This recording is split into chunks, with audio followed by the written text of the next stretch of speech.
Welcome, everyone, to another episode of the Neoliberal Podcast, part of the Progressive Policy Institute. I'm your host, Jeremiah Johnson, and joining us today is Representative Shontel Brown. She's one of the newest members of the House of Representatives after winning a special election to represent Ohio's 11th Congressional District last year. And she joins the program today to talk about her journey to Congress, Russia's invasion of Ukraine, her unique educational background, and how Democrats can win with positive messaging. Representative Brown, welcome to the show. Thank you for having me. It's a pleasure to be here. All right, so I think the first question naturally, obviously, has to be about Japanese tsunamis. So can you tell me how a Japanese tsunami got you started in politics? I love the way you set that up. So yes, this is actually just how I start every conversation with any congressperson. Sure. Right? So in 2011, many of you might remember the big tsunami that happened in Japan. And what it triggered in me as the youngest homeowner on my street, surrounded by seniors and retirees who treated me like their very own family, I wanted to know, where would we go in the event of an emergency? And because our homes are located like right up the street from an elementary school and around the block from a senior and civic center, I thought surely that must be where we would go. But let me go to my local city council meeting to find out. And I'm happy to say I was able to get the answer. I was wrong, but I was able to get the right answer. But something said, keep going so you can learn about what's happening in your neighborhood. And what I learned was there was some room for improvement. And so rather than being a complainer, I'm a person that believes in being the change that you want to see. So I decided I was going to roll up my sleeves and pound the pavement. And I knocked on the doors of my neighbors and said, I want to be your city councilwoman. And they said, what can you do about these tree branches that need to be trimmed, these sewers that need to be cleaned, and these potholes that need to be filled? And so I had kept going to the meetings. And as a result, I started to cultivate relationships with the administration and the building service department. And so they saw what I was doing. They said, if you need some help out there, let us know. Well, I took them up on their offer. And as people in my community pointed out the things that they wanted addressed, I shared those concerns via email. So there was a digital record. And guess what? Things started getting done. Tree branches started getting trimmed, sewers started getting cleaned, and potholes started to get filled. And I wasn't even elected yet. So I'm feeling pretty good about life. But fast forward, election day came and the polls closed and I was down by 6 votes. Down, but not out, disappointed, but not devastated. As a child of faith, I said, okay, I trust God's infinite wisdom. This must not be for me. And I was actually convinced I would never run for public office again. I'm not bitter, but I just said, I'm getting things done. Who needs the title? But what I didn't know is there were 23 provisional ballots in our race. And with only 3 of us on the ticket, that could certainly change the outcome. And it did.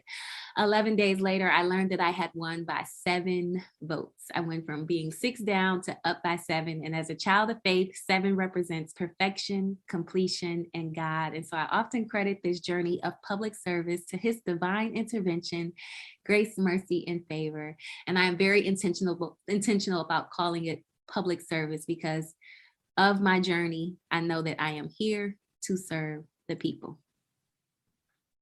I love the idea of people who start in this kind of hyper-local public service role, where you're literally talking about, I've got to get sewers cleaned, I've got to get branches off of the street, I've got to get potholes fixed and things like that.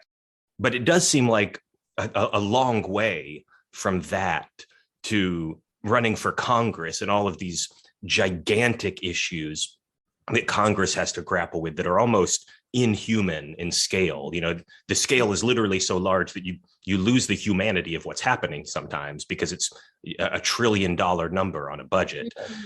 How did that journey happen for you, going from a very hyper local, let's just make the city work kind of role into, I want to run for Congress, I want to run for national office? Well, my journey was quite interesting. From 2011, I served in the city council position for 3 years. And because I had been so engaged, I had the unique honor and privilege of being appointed to the Planning Commission on my first as a freshman in city council. And the Planning Commissioner is a pretty big deal in a suburban community, because anything from a home addition to a new business comes before your committee. And so that gave a little freshman like me a lot of power and influence, but it also gave me the ability to connect with various people all throughout my community, but also many community stakeholders and business leaders. And it prepared me on how to run an effective meeting. So another opportunity presented itself 3 years later to run for county council. Now, this race turned out a lot different than my first. Instead of 3 people, now there were 6, and everyone was more qualified, more experienced, more money, more of everything. I was the least of anything you could possibly be. So the odds were stacked against me. However, we were able to get 48% of the vote in a 6-person race because we worked hard, leveraged those relationships I was able to build upon in my position as chair of the Planning Commission. And also cultivating relationships and working when no one else would. And if you don't know anything about Cleveland, Cleveland gets super cold in the winter, and it goes from like winter to summer. We really don't have a spring. So the spring was supposed to be the time when you could have decent weather. But when we did not have decent weather, me and my skeleton crew would be out doing lit drops in snow up to our knees. And I guess people maybe felt bad for us. They must have been like, this girl really wants this job, so I'm going to vote for her. Nevertheless, we were successful. So then Congresswoman Fudge, my predecessor, mentor, and friend, must have taken notice in my new capacity as county council representative. I went from representing 1,500 people to now 110,000 people. I went from a ward to representing 9 communities. And in doing that, Secretary Fudge now took notice. And 3 years after that, she said, hey, I want you to consider running for a Democratic County Party chair. Now, it's an unpaid position, so if you say no, then that's okay. Well, how do you say no to the Congresswoman? So while it was not the ideal situation, I prayed about it, consulted with some folks who knew me pretty good, and they thought, you know what, you'd be a good fit. I'd support you. And so I'm proud to say in 2017, I made history when I became the first woman and the first Black person ever elected to lead the Cuyahoga County Democratic Party. And for those out there listening, the Cuyahoga County Democratic Party is the largest Democratic county party in our state. We are not the most populous, so be clear, but we do deliver the most votes from the precinct to the presidency under my leadership. And there are 88 counties in Ohio. So it's a pretty big deal. So now I've got this position where now I am galvanizing voters in 59 communities throughout our county. So 2021 now comes, and my good friend, again, mentor and predecessor, gets tapped on the shoulder to become the Secretary of HUD. And it was just a natural path of progression for me because of my relationship and the fact that she had actually selected me to be a part of the Congressional Black Caucus Institute in 2017 as well. That was a pretty amazing year for me. The Congressional Black Caucus Institute is a boot camp, literally, where you are there. You are in an isolated hotel on the marina where you learn what it takes to be a member of Congress and what it takes to run a congressional campaign. And it's a 5 to 7 day academy, if you will, and covering all the areas from communications to policy and all the different components that comes with being a member as well as running a campaign. So she had some confidence in me and entrusted me to be able to follow in her footsteps. And I am grateful to say, of the 13 candidates in that race, I was successful, and I actually got the majority of the vote in that race. Over 50% in the 13-way race voted for me to become a member of Congress. And so that was kind of my path. So timing and opportunity and really having cultivated relationships is what led me to be where I am right now. The Congressional Black Caucus Institute, I think that's not something that a lot of people are necessarily aware of. It seems like a really, really interesting program, like almost trying out for the JV team, before you try out for varsity, in a sense. It is, you could look at it like that, but it's such, so this is the I guess the irony in that is that, there are members generally are in Congress for a very long time. And I don't think that is, it's not accidental, it's very intentional, only because, tenure and seniority is how you really gain your impact and influence. So I was blessed to have a predecessor who got appointed to be a part of the cabinet, but my predecessor came by way of an untimely death of our former member, Stephanie Tubbs Jones, who served for, I think, 10 years. But before that was Lou Stokes, who served 30 years in Congress, right? And by the time he retired, he was, I believe, on appropriations. He had very influential role and was just a legend in his time. And had it not been for him, demanding that we have reflective representation in our government, which was assuring that we had a majority minority seat, a seat that was represented by a majority of the minorities in the community, I might not be here. So the Congressional Black Caucus Institute, while it is a highly sought after opportunity, I think that I'm one of the few members that actually can say that they're alumni, because the tenure of the membership is so lengthy, and it's just hard to become a member of Congress. In the entire history of Congress, there have only been a little over 12,000 people since, I think it's in the late 1780s, right? And then when you think about women, less than 350. And then when you think about Black women, I think we just hit our number with my newest colleague, Sheila McCormick. She made, I think, 52 in the entire history of Congress. There have been 52 Black women.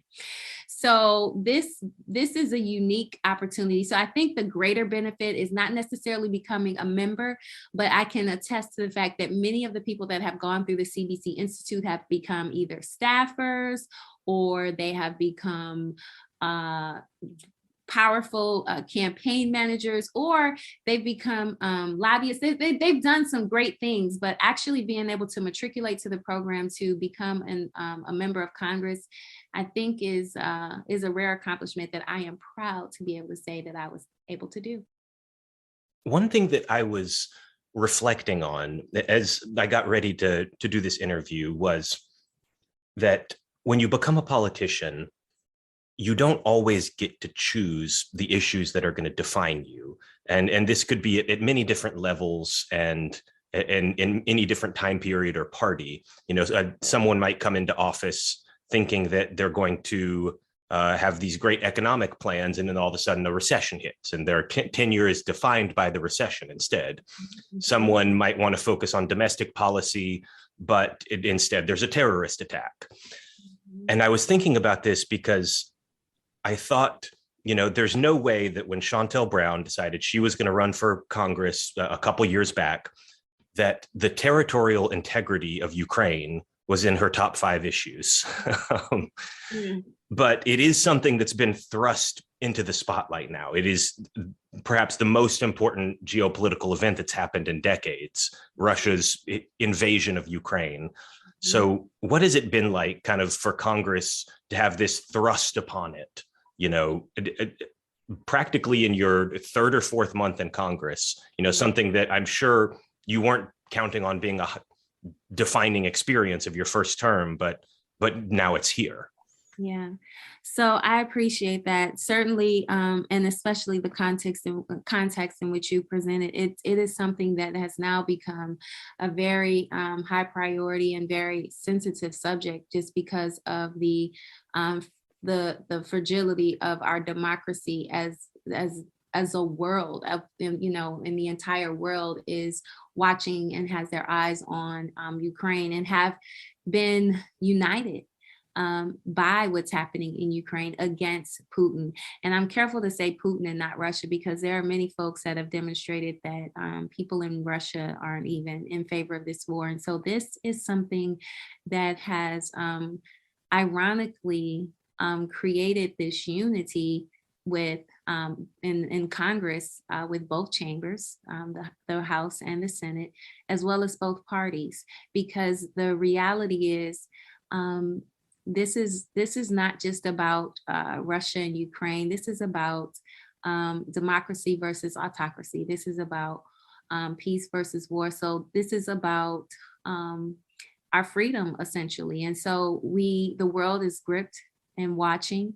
And as an ally of Ukraine, we are doing everything that we can, short of escalating this to proportions that Putin could potentially perceive as the beginning of World War III. So it is a very sobering situation, and you could feel that when we had the privilege of listening to the president of Ukraine give his remarks recently. And so while it was not, and I still don't consider myself an expert anywhere near an expert in foreign policy or even this situation. I trust the administration and the sanctions that they put forth. I trust leaders like Greg Meeks, who sits on foreign affairs, and Speaker Pelosi, and those who have the experience and the exposure to these situations to be able to make the decisions to help us guide our decision making, to ensure that we're doing everything that we can to continue to protect our democracy and our NATO allies. I really appreciate what you said about, this is a democracy versus autocracy kind of thing, because, there are people who listen to this show who would call themselves liberal Democrats. But I think before I'm a liberal Democrat, I'm a small L liberal and a small D Democrat. And, just liberal democracy is literally under threat here. This is a country, Ukraine, that's, they've struggled with autocracy. They've had repressive governments, but they've been trying to become more democratic. And for that, they've essentially been punished. It's disheartening, but it's also heartening to see the response that the entire world has kind of been very, very fast to respond, both in terms of sanctions on the aggressive country, which is Putin's Russia, and in terms of aid for the Ukrainians. I'm curious your perspective on what is the right mix of aid that we should be providing and sanctions against Russia. Do you think that the current track has been mostly the right track? I do. And again, and what you'll learn about me, if you haven't already, is that I'm not one to tell you things that I really don't know. As I stated, I'm not an expert in this field, but I do believe what you touched on has yielded some of the fastest response and organization with our NATO allies in recent history. I think that the sanctions that we have established and the humanitarian aid that we have been providing is the right mix. And I know that my colleagues in the Congress, as well as the administration, are committed to doing whatever we can, again, short of escalating this to proportions where Putin could perceive this as World War III. We are fully committed, and I think that the humanitarian aid, the defense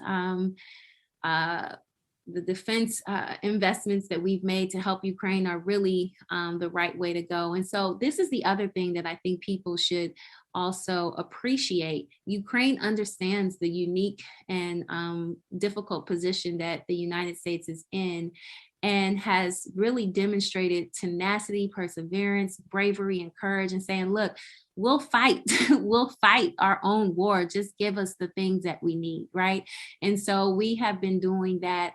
And I think that coupled, I don't believe that Putin thought that this would be the outcome, that he would come up against a country who was so tenacious, so dug in, so committed, so courageous, so brave, and how they have been coming at him and resisting this invasion, as well as how united our NATO allies are as it relates to supporting Ukraine. So some unique but encouraging in spite of all of these, in spite of all of the challenges of turn of events that we can say are happening as a result of our administration. I'd love to ask a couple questions about your experience as a new member of Congress? Because I believe you've just hit your 100th day, maybe a couple weeks back. You hit your 100th day in Congress, and there's a lot of perceptions of Congress from the outside, and I'm curious how they struck you when you got there. One of the things is that, a lot of the coverage that the media does of Congress focuses on dysfunction. Republicans are obstructing this, or they're behaving badly, or they're stopping things from getting things done, or Democrats are fighting with the other Democrats who they don't like. There's just kind of this constant mix of what's going wrong with Congress. That's all the media wants to focus on. Do you think that's a fair representation of the current state of Congress? Because, for instance, you did mention that this issue, the Ukraine issue, has seen a lot of really instant cooperation. Is Congress a more constructive place than it gets credit for? I would venture to say yes. When you think about the bipartisan infrastructure law, hence the first word, the bipartisan infrastructure law. And while there were not many Republicans and folks on the other side of the aisle that voted for the package and the passage of this law, they are quick to take credit for it, okay, because they know it's good. One of the things that we learned is that they'll say no and take the dough. But that being said, it was a bipartisan effort, and it was a bipartisan effort that had been talked about literally for decades, right? The bipartisan infrastructure law is one that is pouring. You touched on it, $1.2 trillion. But when you break it down, I want to make that something that is the everyday person can touch and feel. So in Ohio, of that $1.2 trillion, 1.8 billion is coming for roads, railways, and bridges. Roads alone. $1.8 billion for roads alone, $96.7 million for bridges. And so when we think about that, $100 million for broadband internet services, those are big wins. Those are big wins that are going to create hundreds, easily thousands of job opportunities that were lacking even pre-pandemic. So one of the things we failed to do is really celebrate the big victory of this work that has been taking decades literally to get done. And the Biden-Harris administration was actually able to do it, and with bipartisan support. Most recently, the omnibus, which part of the resources that we talked about just a short time ago with Ukraine came from the omnibus, increasing the Pell Grant. I mean, we have been able to do some great things to help our country, but we just don't get the credit, and we just don't talk about them enough. And so when we talk about these things that stand in our way, that seems to get the most attention. But I am a hopeless optimist, in case you couldn't tell. And so I like to focus on the good. And I think that we have been doing a ton of good. And I can say this, from the day that I was sworn in, I have been received warmly, not only by my Democratic colleagues, but also by many of my Republican colleagues. And I can say this as well. I had the unique privilege of being sworn in with Mike Carey of Ohio 15, Republican on the other side of the aisle, but we have been in close communication, especially recently, to just say, hey, look, we can change the culture, we can shift the culture. And I'm proud to say he was one of the few Republicans, even in our Ohio delegation, that recently supported the Crown Act, which bans hair discrimination. So yes, we can get along, we can get things done collaboratively. We just have to point it out and celebrate it and let people know. I'd love to push you to expand there a little bit, because this is an interesting debate within the Democratic Party, I think. There's kind of a segment of Democrats who some people accuse of basically being negative on the party and negative on America, that all these Democrats want to do, they say, is talk about how America's the worst. America, you can't get health care. You can't do this. America's always keeping people down, and inequality this. And, while they may be pointing out valid issues that exist, that the tone is often just relentlessly negative and relentlessly about how things are awful all the time. And do you see that as a problem within the Democratic Party, or do you think there's a battle between kind of an optimistic message and a pessimistic message? Or do you think that's, I don't know, I may be reading in a little bit to the Shontel Brown versus Nina Turner race, but I'll let you interpret. Listen, I was very intentional about keeping my campaign, and continue to be focused on the positives. As a youth ministry leader and a proud aunt of 6, I know you have to lead by example. People watch what you do more than they hear what you say. And so I think it's so important to, again, lead by example. And for me, I don't know that it is a Democrat versus Republican. I think you get that in both parties. You have some folks that are they'll say the economy's so bad, and you can't find jobs and all of these things.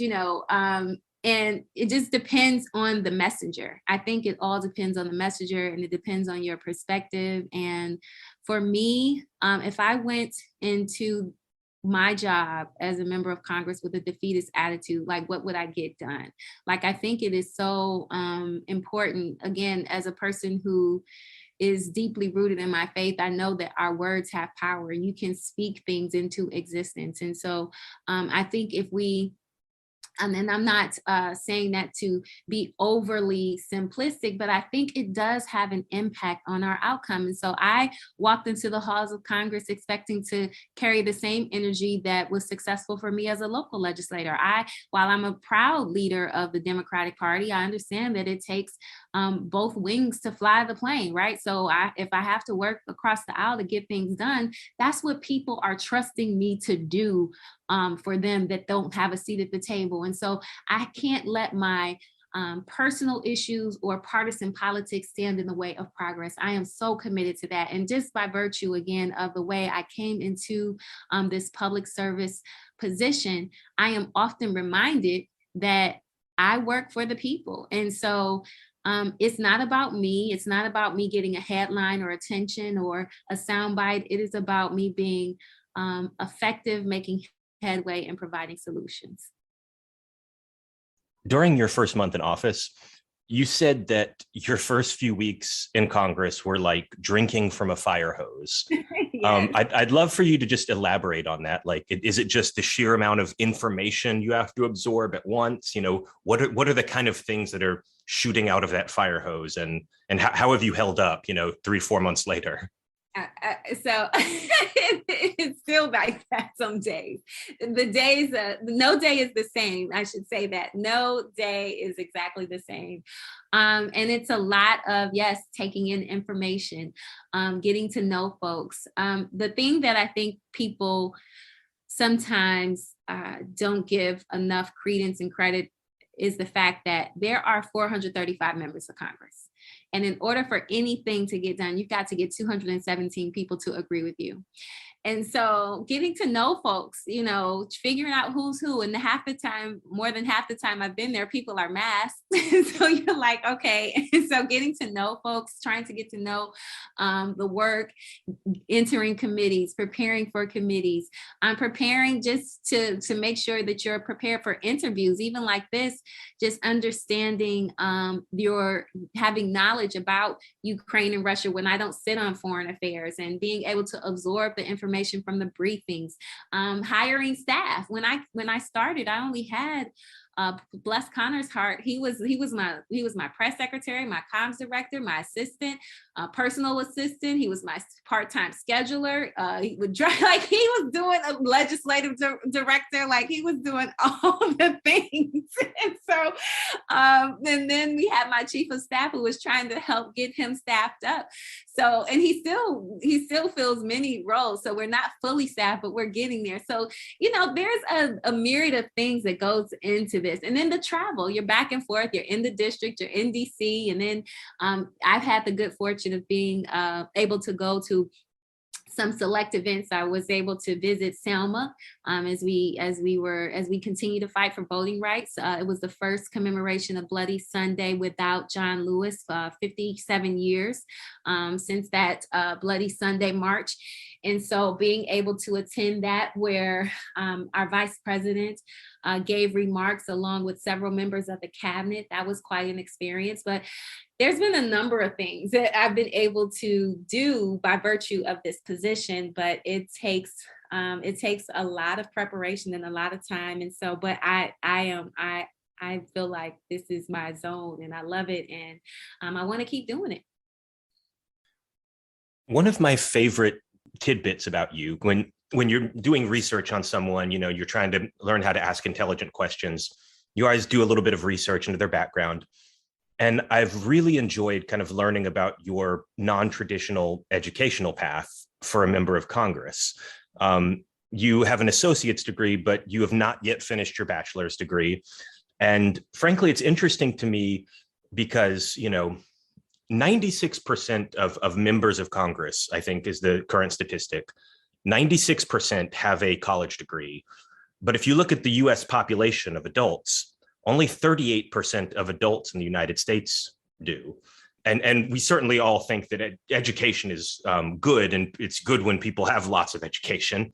But, and we certainly want the people running the country should probably be highly educated. That's probably a good thing.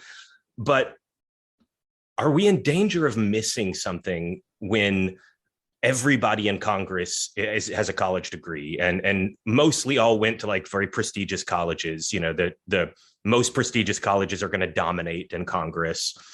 Are we in danger of missing a perspective? Are there blind spots that members of Congress might have when there's nobody with that kind of alternative history, who's had to, you know, just have a high school degree for a while or make do with an associate's degree? Can you talk about what they might miss because that perspective is lacking? Thank you for the question. Yes, so I am much more clearly aligned with the average American citizen, but I am proud to say May 7th, I will be getting my my bachelor's degree in organizational management from Wilberforce University. Congratulations, by the way. Thank you. So as an unconventional, non-traditional path, I think it's important when we talk about issues around student debt, when we talk about issues around college affordability, when we talk about skilling up our labor force, like I feel like I can bring a lived experience, right? One that can be very beneficial to how we shape policies and how we deal with allocation of funds. And so, yes, I believe that diversity promotes healthier outcomes. Diversity of thoughts, diverse conversations, diverse life experience will promote better solutions to problems. And so if we all have the same lived experience and expect to be policymakers for those that don't share our lived experience, then inevitably we're going to have some blind spots in some areas that we perhaps aren't taking into account.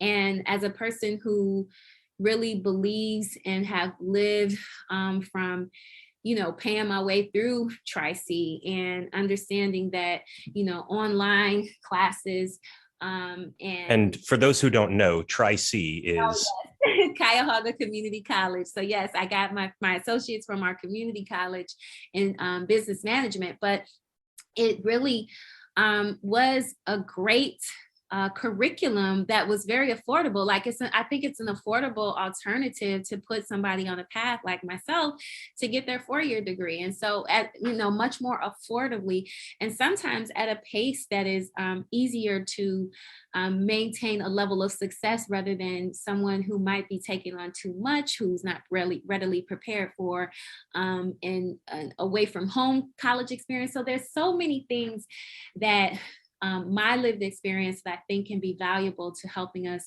with policies. And I think that you bring up that point very, very well. And I'm proud of my journey. And I think it also, what I hope that it will do is inspire others and not let them be limited by the social expectations, but to be able to say, look, where there's a will, there's a way. And that was always my mentality. Where there's a will, there's a way, but you also need resources. And sometimes, if you don't have the resources to get into those elite schools, it does not take away your possibilities of whatever it is that you might desire to be. Someone who you mentioned earlier in the podcast is Marsha Fudge. And, I believe you've called her one of your mentors. In the media, she's certainly been described as one of your mentors. I know she attended your swearing in. She said that you were going to be, I think, quote, a breath of fresh air that this body needs. When did you first meet Marsha Fudge? And I'm curious, what would you say is the most important thing you learned from Marsha?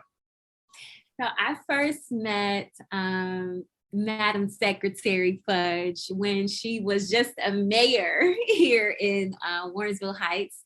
And she actually did my very first swearing in when I became a city councilwoman when I won that narrow victory by 7 votes. And so that's when we first connected. And she was already a member of Congress at that time, but by the time she swore me in, she was a member of Congress, but I met her when she was a mayor here in Warrensville Heights. And the thing that she has always said is, if you take care of the people will take care of you.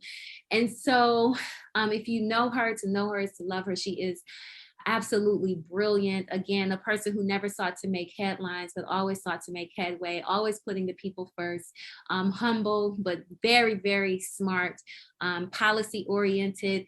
And you talk about somebody who is driven and determined to figure out how to get things done. Like, she is the perfect person to have over HUD, because people like my good friend Richie Torres, when they have called her to say, look, this is an issue in this particular part of my district, she has been hands-on, probably more hands-on than some of the other secretaries. And that could be just by virtue of the position, but she cares about the people, and she cares about the quality of her work, and she is determined to leave the office better than she found it. So I just see her and look at her, and I'm inspired, and I hope that what she described I would be, I hope I'm meeting her expectations. So, well, we'll make sure to call her after this and see whether or not you are. We'll just dial her into the podcast here in a second.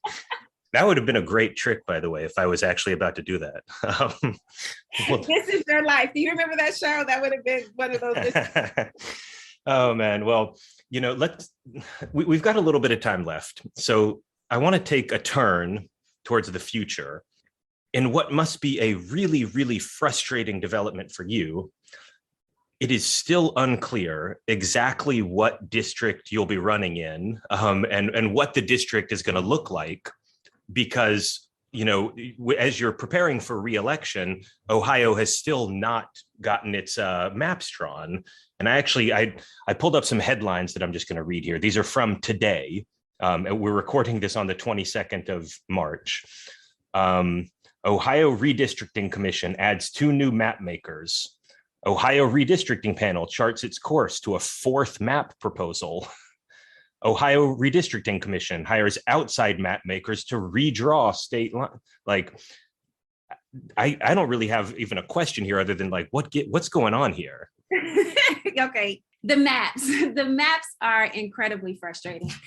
We are like pulling out our hair, grinding our teeth. There is no reason we should be in this predicament. The people had spoken, I think that was in 2018, decided that, we should produce maps that were more reflective of the people in Ohio's party affiliation, which is about 55% Republican, 45% Democrat.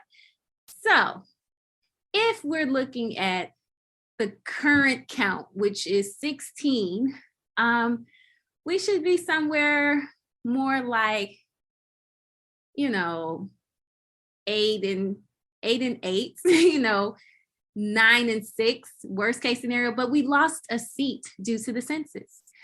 And so for people that don't know, we actually we have 12 Republicans and 4 Democrats currently in Congress. Moving forward, we lost a seat to 11,000 folks that either were undercounted or did not fill out the census for whatever reason. So now we go from 16 to 15. So the easy solution would have been, I'll just let them run on their old maps, right? Well, we can't do that because we lost a seat. And so now they have proposed maps which should have been probably worst case scenario, 9-6, in a perfect world, 8-7. But it was 10 Republicans, 3 Democrats, and 2 toss-ups. So they just have not been very kind about how they've been drawing these maps. And the craziest thing is that we have two members who are not seeking re-election to Congress. One is my good friend, Tim Ryan, who's going to be running for Senate. And then the other is my other friend, Anthony Gonzalez, who has been shunned by his own party to the point that he does not even want to seek re-election. But given that fact that we have 2 members, it seems to me that the maps could have been drawn in such a way that there could be some concessions made where they would be more reflective of the partisan politics, if you will, of Ohio. So now we continue to be in limbo. I don't know what my district is, but whatever it is, I'm going to run, and I'm going to run hard. And whenever the election is, we had expected it to be May 3rd, but because we don't have maps, we don't know if that is even a real possibility, because the people overseas are given a 45-day window, and that just can't happen with the timeline that we're creeping into. So it's going to be, the maps. As I started, the maps. We've got just a little bit of time left, so I'll ask my final question. Unfortunately, the congressional cycle is so fast that we are already thinking about re-election and primary challenges, like we've been talking about. And Nina Turner is ready to run again. You defeated her in last year's special election, but I guess the question I would have about this time around is, how does your pitch to voters change now that you are actually in office rather than looking from the outside? Well, thank you for that. I think the reality of the situation is my pitch doesn't change quite that much. The campaign that I ran on this last cycle during this special election was recovering from the pandemic, and making sure that we are focusing on our economy and helping the president pass his agenda. And that is what I have been doing. So I guess the change would be that I've been delivering on my campaign promises. As we continue to see COVID numbers decline, knock on wood, despite even some of the another new variant popping up, it is, I think, far less deadly, maybe more contagious, but we are learning, I think, to live now with COVID. And I think that we are definitely going to be better positioned as it relates to our economy by virtue of the bipartisan infrastructure law, which again is in places like Ohio is pouring billions of dollars into our communities. And then again, the fact that relationships matter, being able to walk in the door with relationships like with folks like the Whip Clyburn and Chairman Thompson and Chairwoman Joyce Beatty of the CBC, and expanding that coalition both nationally and locally since my primary, I think is what people hopefully will see. I've been able to pick up some of her supporters from the last primary to now, and my coalition continues to expand. And so I think being able to deliver on the campaign promises and what I would consider record time, by the way, And also, again, expanding my coalition and continuing to work hard to do the things that that still need to be done is what I hope the people of Ohio's 11th Congressional District will recognize and allow me to continue to serve them. And for those who are outside of the district who just might be listening, if you can't vote, the next best thing is always, always, always a contribution. I would be remiss if I didn't tell folks to visit chantelbrown.com. So it is campaign time. And so I need all hands on deck and all boots on the ground for Shontel Brown. So that is what I think the difference will be from this time to the last, and always doing it with the most positive mindset that I know how to bring to every setting that I am blessed to be in. Well, it's been a pleasure to have you on the show.